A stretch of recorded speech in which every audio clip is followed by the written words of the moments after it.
Hey cats and kittens, Dr. Big Ed, your guitar pedal shrink back again. Actually, this time I'm not talking about pedals. I want to talk about the lockdown. What have you all been doing as musicians since the lockdown? How's it been working for you? Has it been working for you? Have you made some productive efforts out of it? So it started for me, give you my POV. I was in London working on 4 different records. I had just got there on March 11th, went right to the studio, and I had a week booked in the studio. Then a few days booked with my group where we were going to record live and then mix that record. And then I was booked straight through to June 20th with production work, writing, producing, playing. So I got there March 11th, was supposed to be booked to June 20th. Not an unusual tale, I'm sure, for a lot of us in the time of COVID, and got there on the March 11th. March 14th, I'm in the studio. I get a frantic WhatsApp call that the United States is going to put a travel ban in on the 15th, I think it was, on March 15th. So I was like, whoa. I get it. I'm down with being COVID aware and safe, but I've got work to do. Paying work. Money. Count du Monet. But of course, I had to come home. So thankfully, British Airways waived their fees. So I didn't have to pay even a $150 fee, which would be the low end of the scale. And I got on the last flight to Nashville out of London the next day. Everybody was understandably nervous. People were kind of jittery online. Some people were already wearing masks, and other people were acting like idiots, because that's what we do. But so how did I survive since then? So I immediately got home and went to work on 3 of the 4 records that we had actually recorded basic tracks. So we had recorded basic tracks fully recorded basic tracks on 3 of the records. When we knew I had to catch this flight, we jammed in just the basics on the 4th, mostly bass and drums, but some guitar. And I went to work immediately as soon as I landed, immediately, on finishing those records and mixing and eventually mastering those records. The 4th record, we were sending tracks back and forth the first month. So that worked out well. Eventually got all 4 records done, and you will be hearing them eventually. The gig that my group was supposed to do, which was a live recording for our new record, of course that didn't happen. I made the decision to get on the plane at the last second, cancel that gig. They could have done it without me. They didn't want to, but I thought it was the prudent thing, the way things were sussing out, to actually cancel that gig, which would have been on March 19th. The oldest member of our group already had a cold, or what she thought was a cold, for a week previous. And sadly, Carol Chant passed away on March 20th. So she passed away the day after we were supposed to have the gig. And I will mention that she was such a trooper, and she was such an amazing musician that she, right up until the time I canceled, she was like, no, I've just got a cold. Let's do it. So I'm glad I canceled, but I'm sad, very, very, very sad that we lost Carol, because she was the heart and soul of our group. So instantly, our musical and personal lives were less rich. So I guess canceling that gig was a good idea. I'd rather have Carol, but this is the world we now live in. So came home, started working.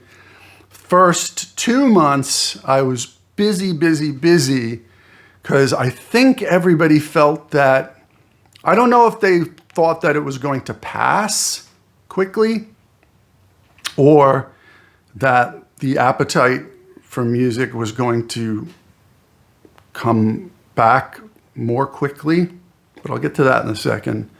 So I was mixing, mastering, long distance remote recording for the first 2 months. And it was quite busy. I think I worked harder than I'd ever had. And as many people I've worked with would tell you, and my friends, I'm a workaholic, and I work 7 days a week, 14 hours a day minimum. So working harder than I've ever worked was really saying something. Then after the first 2 months, it slowed down quite a bit. But where I filled in the cracks, even when I was busy, is I decided to start doing this, start talking to you all about pedals, and doing more of the series of talking to my nephew about what I've learned in the music business. I highly recommend, if you're interested in a career in music, to go find those on my YouTube page. They're called Dear Anthony, Letters to My Nephew About the Music Biz, where I share my wisdom, 30 years. So I decided to do this. I did a little bit more of that. I started doing more video ideas of little, meanderings in the studio.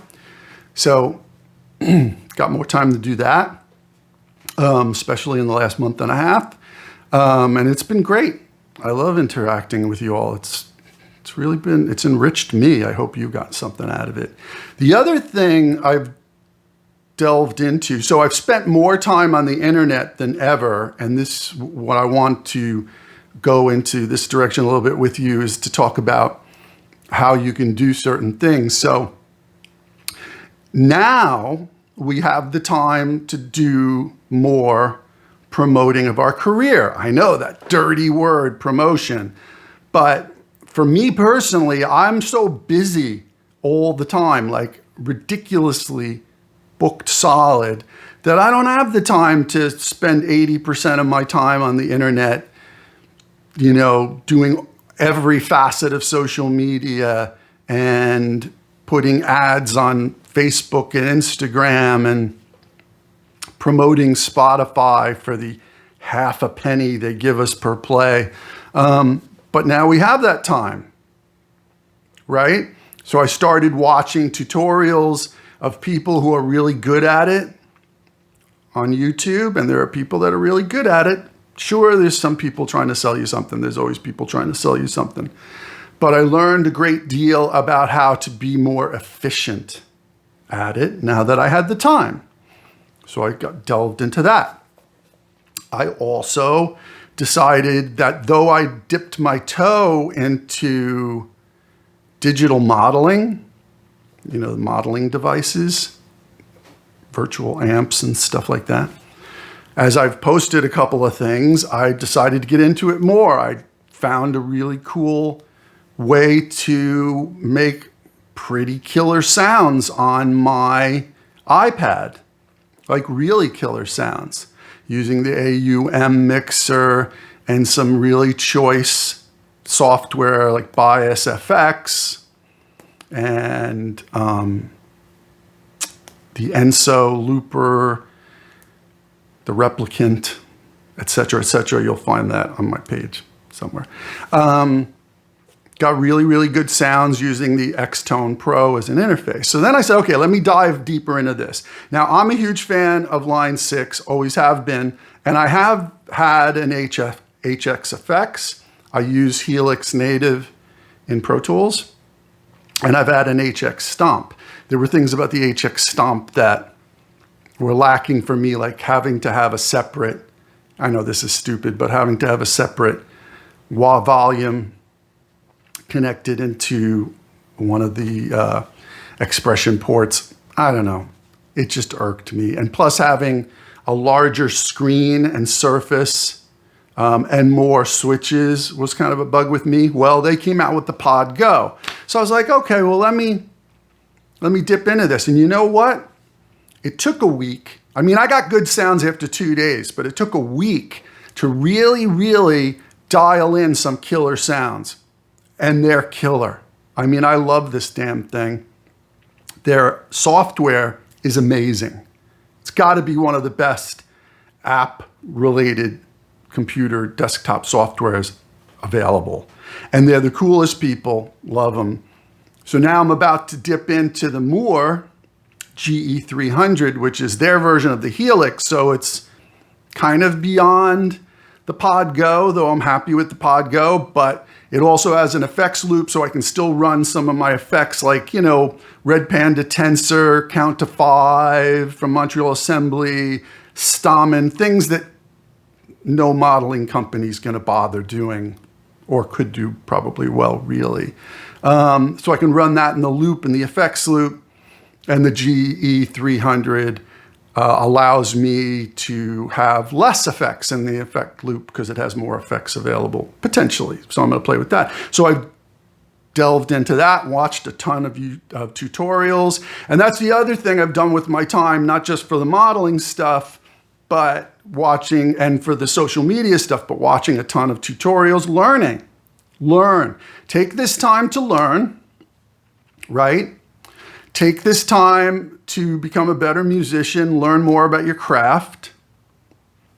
Take this time to work on social media and really put an effort into it and a thoughtful, concerted attack. And practice. That's the other thing I've done. So many of you may or may not know I started my career as a singer-songwriter. I've written songs for lots of people, had several albums of my own, but about 10 years ago, I was just frustrated and bored with that because it wasn't fulfilling me emotionally and spiritually. And my first love was free jazz when I was in high school. Yeah, don't ask me why. I got exposed to it. I was hooked. And then that led me down the path when I got together with my mates in London who practice free improvisation, which is a whole nother level. It's not really based on scales per se. It's based on sounds. It's non-idiomatic. And it's really free. It's freeing to do. So anyway, that's what I've been doing for the last 10 years. But before that, I was a singer-songwriter. Well, guess what? I got asked at a party in Norway to play a couple songs for this really a dear friend's son's birthday. I couldn't remember any of my damn songs. Like, thankfully, he gave me a heads up, and I practiced a little just to get through those two songs, but I sucked. It was horrible.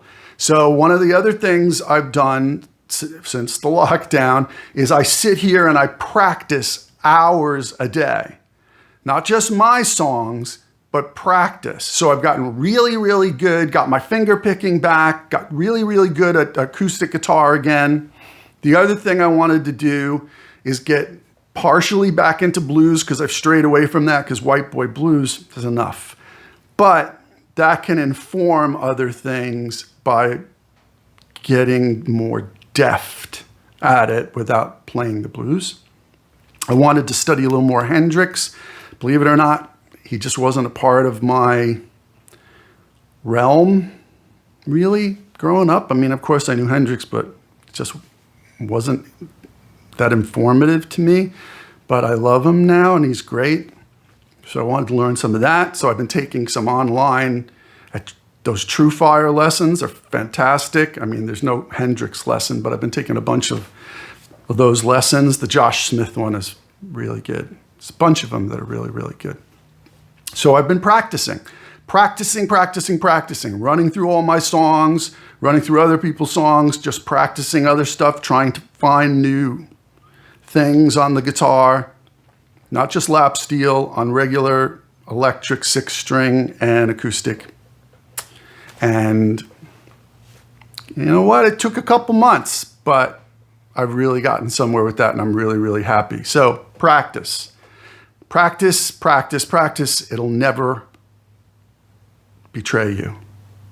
You'll just get better. And I highly recommend looking at some of the online lessons. And last but not least, here's another thing that was kind of mind-blowing to me. Record sales, at least for the styles of music that I partake in, went up. I know they're really, really down, even, since COVID started. But certain styles, especially the more indie ones and the fringe things like free improvisation, jazz, and whatnot, went up. Prog went up. So, and think about it, people needed entertainment. Have you watched TV lately? They're repeating the same old crappy movies because they didn't have entertainment ready. They couldn't have anticipated this, right?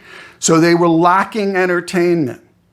So when COVID happened, people were thirsty for entertainment. And they had time to listen to music for the first time in a long time, like really had time to sit down. So they were hungry for music. And all of the distributors I work with, every single one of them, sales have been like off the charts, like times 100. No, really. So don't think that the world has ended because of this, because it has, but the musical world, because there might be opportunities here. Keep doing your art, keep doing your craft, and you might actually be surprised. You might need the right distributor, but you might be surprised, because I was shocked. I can't believe how many records we've sold in the last 3.5 months, downloads, hard copies, everything. Another thing, one last thing I'll throw in, my friend Henry Kaiser is really smart, and we started doing this too. We started giving away records through our distributor. For every record they bought of ours, they got a free special promotional record. Right? So, and then we started saying, well, listen, how about, since this is a special promotional record, how about every record you guys sell in that category? Free jazz, free improv, whatever it may be, every record you sell, throw this one in with it. So now you're getting exposed to people who already bought that type of music from a recognized, reputable distributor. It's a pretty good idea. So we started doing that too. And my friend Henry also started doing this great weekly promotional jam solo guitar thing with visuals that he does himself behind for Cuneiform, Wayside Distribution, but they're owned by Cuneiform Records. So every week they put it up on YouTube, and they have a special on his music through the distributor ship they have, and they're selling records. So don't be down. We're going to come out of this eventually. We're under attack. So remember, in World War II, people were occupied for 5 years. If this takes another year, we can do this. We can fight. We can do this, and we're going to win. We're going to kick ass. We're going to win. Wear a mask. Keep your distance. And I'll see you down the road, all right? Take care.